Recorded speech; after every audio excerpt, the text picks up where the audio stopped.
Hello and welcome. You're watching The Social Network. I'm Rishika Barua. On the show tonight, our top focus. Bulli Bai and Sulli deals are two apps that you've heard of. There are also now abusive Telegram channels targeting women. Increasingly, the online space is becoming more and more unsafe for women. We'll be joined by key stakeholders to talk about this. Also on the show, we'll introduce you to Kovet Kapoor, the founder of Bulli Bai, he's gone viral on the internet. He shares his name with a virus we all dread. He denies, of course, being the virus. We'll take you through his hilarious escapades. But our top focus tonight is the fake online auction of 100 Muslim women on the Bulli Bai app this week that puts the focus back on how digital spaces are becoming more and more unsafe for women in India. Photos were stolen and shared on the app called Bulli Deals on Github, which is an open source community which is commonly used to host open source projects. Now, this is not the first time that this has happened. This is in fact a sequel to what happened just 6 months ago when a similar Sulli Deals was developed to auction Muslim women. It's not just these two apps. It's also a host of Telegram channels and Facebook pages that have been taken down this week that were targeting Hindu women. The Bulli Bai app was allegedly developed by trads, a term that is used now to refer to the extreme right. So what are some of the similarities between the Sulli Deals and the Bulli Bai auctions? Well, the similarities are that both these apps were hosted on Github. They both openly targeted outspoken Muslim women. Both these apps auctioned these outspoken Muslim women. There were multiple FIRs that were filed in both these cases. But the difference is, and the key difference here is in terms of police action that was taken. So 6 months since the Sulli Deals app was taken down, there have been no arrests made by the Delhi police. But within a week of the Bulli Bai fake auctions, 4 people have been arrested by the Mumbai and Delhi police. The Delhi police says that there were no arrests that were made in the Sulli Deals because Github, which is the open source platform hosted on Microsoft, didn't share any information on the creator.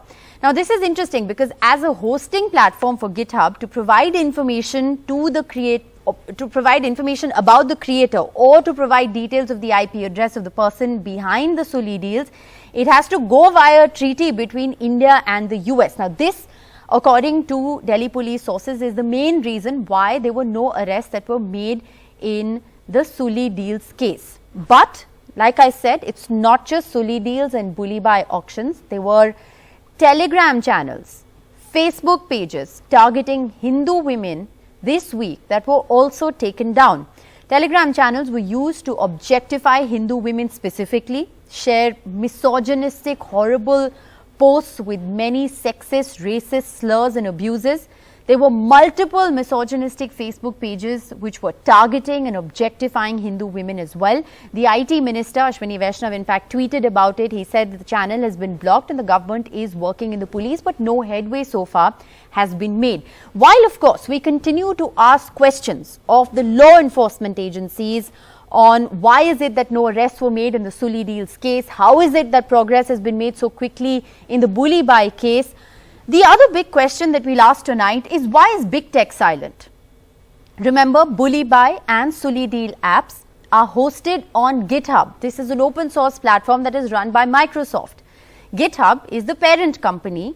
The parent company of GitHub is Microsoft. So why has there been no reaction from Microsoft?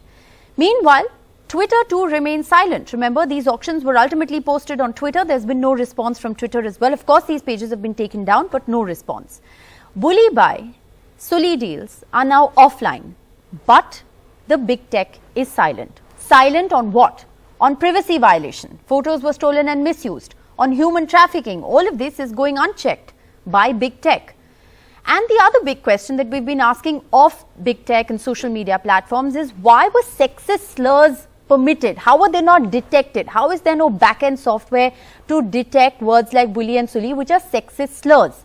Do Microsoft and Twitter not have the tools to identify these slurs? We'll ask some of these questions to a panel of experts who are joining us. We'll also address the key issue of how can you and me protect ourselves. While of course the onus is not on us to protect ourselves, but what do we need to learn from this in order to ensure that our pictures are not stolen and misused. We have Sidra Patel, victim and activist, joining us. Thanks very much, Sidra, for being so vocal about this.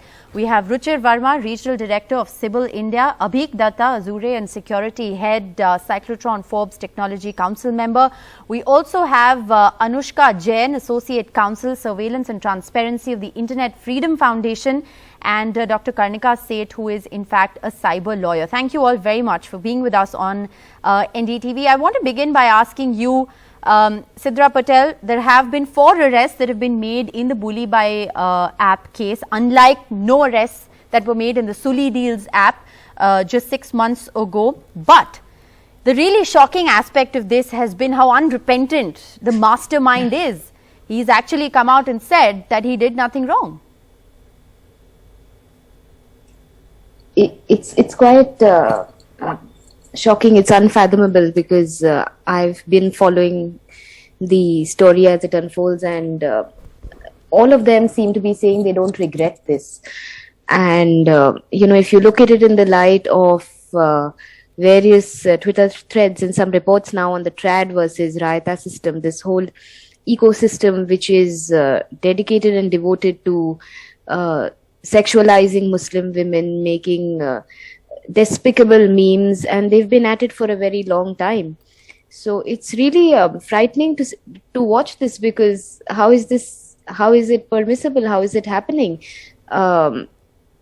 I really can't understand this, because each time I see their photographs, these are people who could be my neighbors, these are people who could be at the cafe, these are people who could be at the salon, or somebody across the street. I mean, this is not exceptional. Something has led to this. Does it surprise you that these are all young students, techies in a certain sense? They're all pretty young, all 4 people who've been arrested?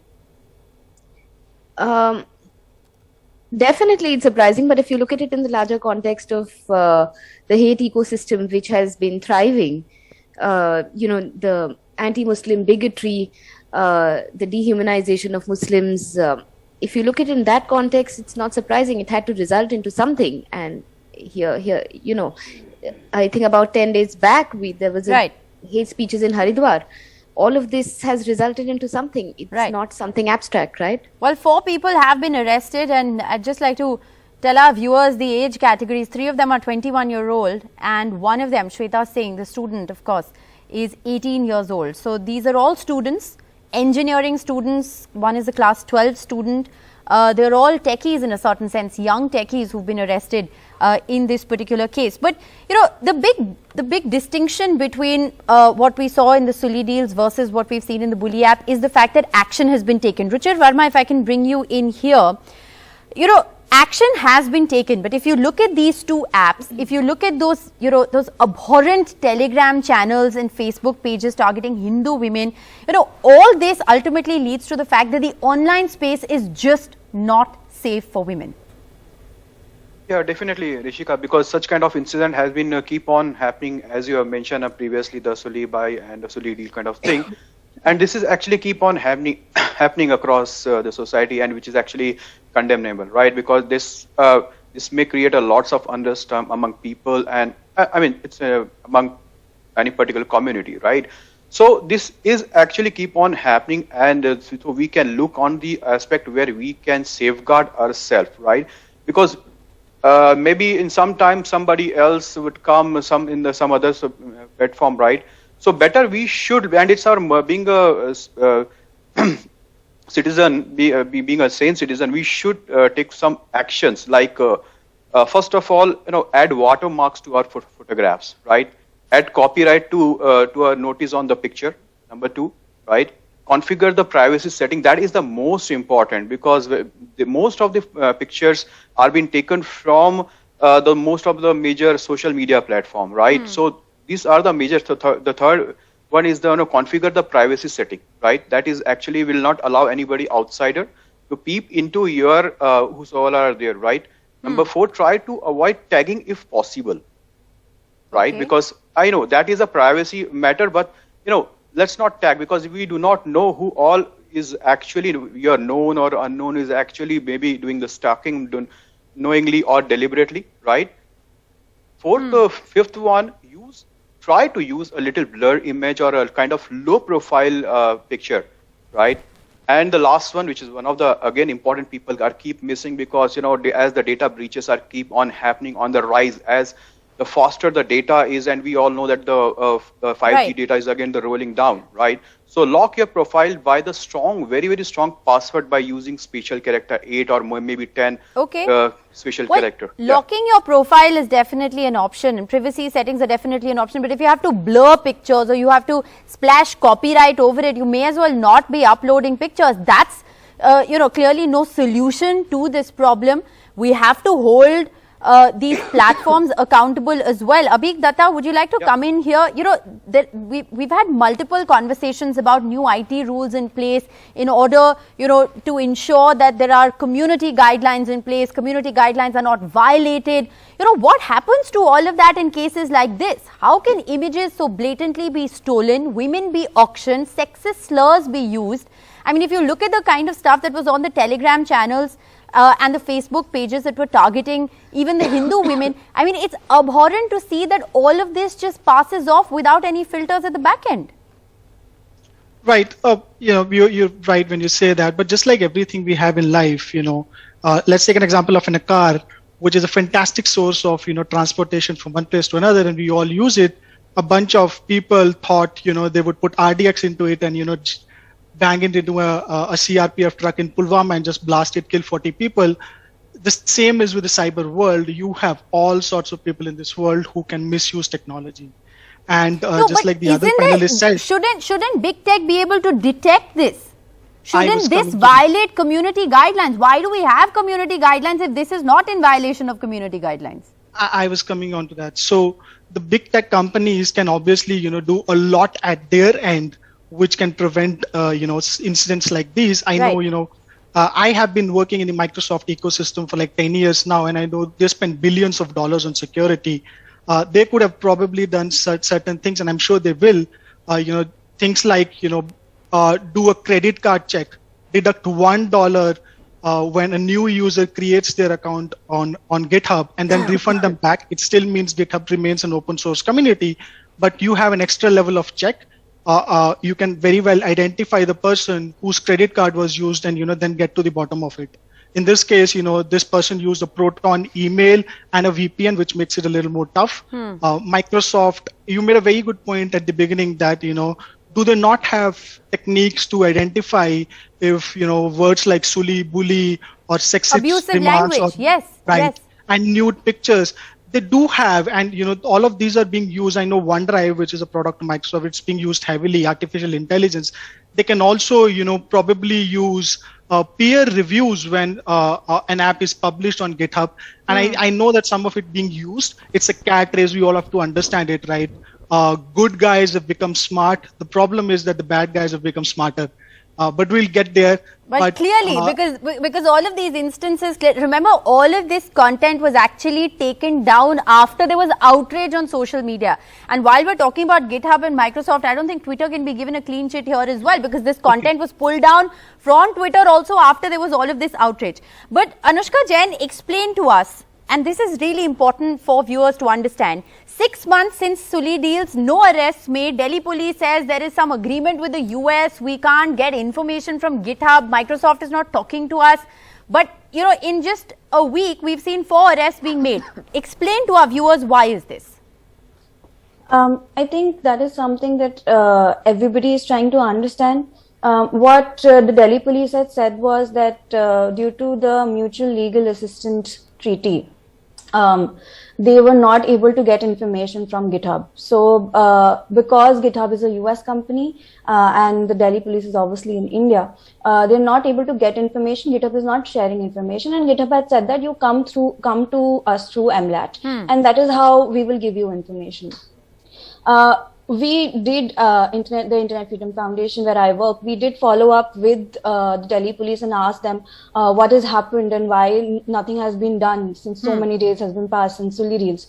And what they had told us was that the Github is not sharing information, and they had made a MLAT request, but still they had not gotten any information, so they were stuck somewhere in between. And also, I think there's a very real issue of transparency and accountability on the part of Delhi police here as well. Yes. That the Delhi police has not given regular updates, even though the National Commissioner for Women and the Delhi Commission for Women has said, Yes. give us updates, tell us what is happening with the In fact, investigation. the FIR in Yes. the Sulli deals case was only filed after the Delhi Commission Yes. for Women, if I'm not wrong, took cognizance. It was not Yes. that the Delhi police took suo motu cognizance of this Yes. case and even filed the FIR. Dr. Karnika said, what's the legal standing here? Because there are hundreds of women who have been subject to the most horrifying abuse, humiliation on a public platform. After social media outrage is when these posts are even taken down. What's the legal recourse available here? That's my first question. Yes, definitely harassment and offences like have been committed in this case attract criminal penalties and punishments. And when you talk about criminal recourse, legal recourse, here when the FIR gets filed and the investigation takes place, various sections could be pulled in. Like you have 509 of the IPC. You also have, it could be a case of defamation, a separate case of defamation also could be, attracted. In terms of cognizability, if the pictures were even stolen or morphed, you could have different sections apply. In case of hacking, it would be 66 of IT Act. And if it is stalking, because it might be coupled with other acts. Right now, the investigation is underway. But once the investigation goes a little bit ahead, you might find cases where the activities not only involve just publication or even stealing through hacking, but other offenses like morphing or identity theft or stalking, or even video voyeurism for that matter of fact. So you will come to know once more. Do you feel, Dr. Karnika said, that in a certain sense, the creators or the masterminds behind this were emboldened? The fact that we saw Sulli deals and a Bulli app all happen within 6 months of each other, the fact that there was no action, no arrests that were taken after Sulli deals has emboldened people to create Telegram channels, Facebook pages, or another Bulli app. I think law enforcement really needs to, look at every case based on its own facts. While I do understand that MLAT process, we're practicing this area for the last 2 decades. You understand the complexities involved in this case. However, the latest PDP bill, which is being debated, if there are mirror images or copies of data stored in India, then things will be much more simplified, because we don't have to then go to the different country or jurisdiction and ask for data if the servers are here, or if at least the mirror image copies are available for law enforcement. Things will be speedier. But having said that, position of today is definitely the facts. If the IP address gets tracked in India, it's easier. It's definitely easier to arrest because you're in the jurisdiction of India. But nevertheless, actions really by the law enforcement have to go and follow the process. Law enforcement and big tech have to clearly work in tandem for this to happen. Sidra Patel, I'll end with you, because I began asking you this question. Does it make you feel any better that there have been 4 arrests that have been made? We know that this has been a sequel that has happened in a span of 6 months because no action was taken. Do you now believe that because action has been taken, arrests have been made, hopefully this will serve as a deterrent? Yes and no, because today, as I see social media, some people are collecting funds for one of the criminal accused, saying that there's clearly support that is being built for one person. There's this whole conversation about trads and raita, which has now come up.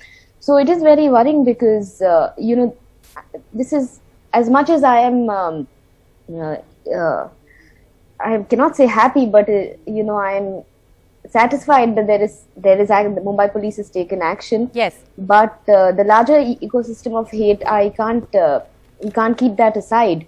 And the kind of impunity that these people enjoy, I worry about how this is going to translate into violence in the offline world. Well, it's a story that we're going to continue to track as the online space, like we've been saying, continues to become more and more unsafe for women. We'll continue to ask questions, not just of law enforcement, but also of big tech. Thank you all very much for joining us on The Social Network. And finally, on the show, on a lighter note, you think that if you were a namesake of the virus we're all so dreading, life would be hard. But well, not so much for Kovet Kapoor. He's gone viral on the internet for his inimitable sense of humor. He shares some of the most hilarious encounters because his name is Kovet Kapoor. He's the co-founder of Holiday Fire, and he's been a good sport and joined us on The Social Network. Thanks very much, Kovet Kapoor, for speaking with us. Your Twitter line, your Twitter bio reads, "My name is Kovet and I'm not a virus." But there's so much confusion and you've shared some hilarious encounters. Tell our viewers what it's been like to share your name with this dreaded virus. Thank you so much for having me here. It's been a pretty crazy last couple of years for me. When the WHO announced the name of the disease back in Feb 2020, I mean, it was pretty obvious to me immediately that obviously the name, the spelling and the pronunciation are very close to my name. I mean, I just took that as an opportunity to, collect and make a few good jokes about my name, just to try to find some humor in the situation, which is otherwise. So what's the funniest thing that's happened? Tell us the funniest thing. So the funniest thing is, I think was an incident for my birthday in 2020, when a few friends of mine had asked a bakery in Bangalore to send me to make a cake for me, and the message was "Happy Birthday, Kovid 30," Kovid 30, because it was my 30th birthday, and the baker assumed that they have misspelled it, even though they clearly sent it on WhatsApp. So they just put a C instead of a K, by themselves. So I know you stress on the D because it's the key pronunciation of the D that actually differentiates your name a little bit from the virus. But how many people do you encounter on a daily basis where you feel like you have to explain yourself to them? So that happens almost, I would say, or almost 50% of my interaction with new people. By default, always everyone now assumes that my name is pronounced Kovid and not Kovid, and I have stopped bothering it to correct it every time. Sometimes I do, sometimes I do not. Sometimes in a situation when I do not want to be talking about it, I just use a fake name, like for example, while collecting a coffee at Starbucks. So have you made a nickname for yourself? Have you got another name? Yeah, I tended to use Kabir Kapoor last few times. Okay. It's just a name which Kabir and Kapoor sort of rhyme a little bit, so I thought why not go with alliteration. Well, I have to say that, it's not easy to be Kovet Kapoor in times like this, but, your Twitter timeline has been hilarious. It's been so entertaining, and you've been such a good sport about it. So thanks very much for joining us. Thank you. Sure. Thank you so much.